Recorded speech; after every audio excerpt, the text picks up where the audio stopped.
we watched Ready or Not. I gotta be honest with you, I watched this because I've been on Twitter and there's a horror page, and often they will like match up two similarly charged horror movies or whatever, and ask people to pick one or the other. And I was surprised to see this one because I think it was against Companion, or something else that I really like, probably The Hunt if I had to guess.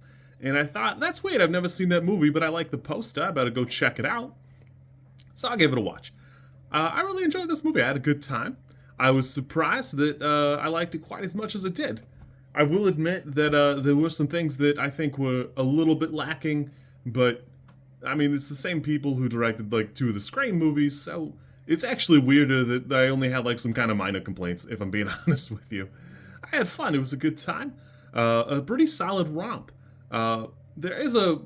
It does feel like everything is like a little oversaturated, and I don't know. I love it in Dread. I don't love it here, but you know, after a little bit it grows on you and you stop thinking about it, and I guess that's fine.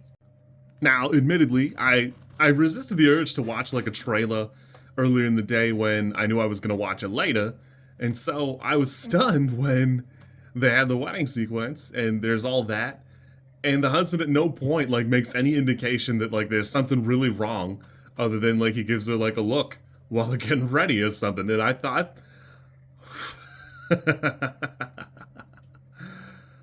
I will admit that it's like a relatively small cast. I think there's like 15 people in the whole movie and like 14 of them go. There's probably one too many people. Even on the poster, it looks like the brother-in-law is where the husband ought to be. And that's because in the movie, it does feel that way. So I guess it is appropriately cast and, you know, marketed. I do wish either the brother-in-law had not been a fixture or had not been a character, because he takes up what I feel like would be the breathing room of the husband and prevents you from having a little bit more dialogue and stuff. This does have like the same problem I had with Longlegs, in that it introduces a supernatural element to a different degree way later in a movie than I think is probably fair. I really don't like that in Longlegs it does not come up until like that last act, where this, I think it's handled well. I just wish they would talk about it a little bit more. If the husband had had that experience, seeing the man in the chair, I wish they had made like more about it. Or like, you know, the husband had brought it up a couple of times or something. You know, there's something about my childhood. Whatever. Something there could have been pretty good. The wedding, there's a couple minutes like before the movie really gets going that they're talking about the family and the wedding, and oh, your dad thinks I'm a gold digger, and you know, your mom does whatever.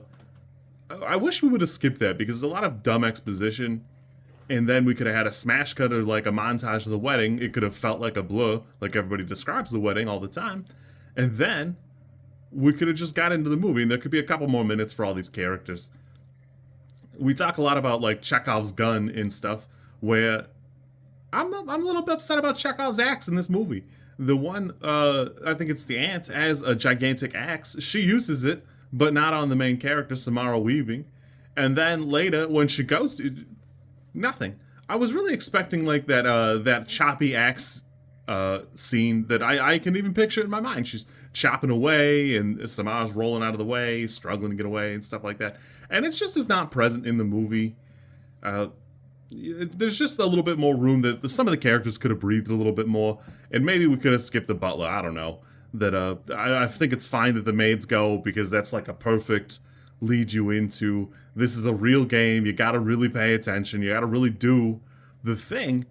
And then you know, then we probably could have moved away from it. I think we gave them a little bit too much screen time for me, but I had a really good time. I thought this movie was pretty good. I enjoyed it. I'm really torn, because it feels like it could have been an 8. It's probably a 6, but it's a really strong 6. It could have been like, you know, a really weak 8, but on thinking about it, it probably needed a little bit of like that shuffling, that sauce. I even like I recognize the brother-in-law from something, and I just cannot place him. I've even looked at his IMDb. I can't figure it out. Maybe it was just I've seen Shazam movies, and he's in those. I don't know. But even though I like him, I wish he had not been a character, or he had been the husband, and you know, they could have shuffled that around a little bit better. But I will grant you, the movie is satisfyingly funny.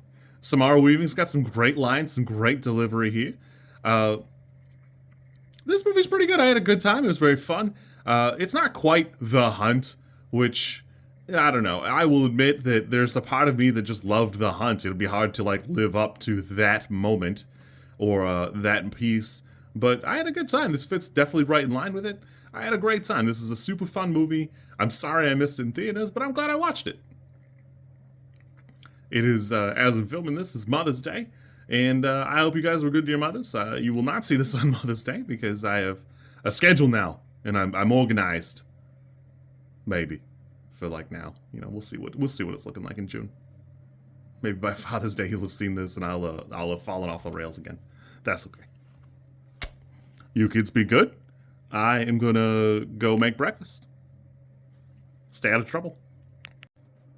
As a side note, I know they address it in the movie, but I do kind of wish that, like, when they played the other games, those were also death games. Because I got a chuckle out of thinking of what chess to the death must be like. And I laughed about it, but, you know. I do kind of want them to also have those, even though it would pretty quickly thin out a family or whatever. If you like this content, I'm supposed to ask you to like, comment, and subscribe. I think like is here, and comment is probably down there, and subscribe over there somewhere too. I think.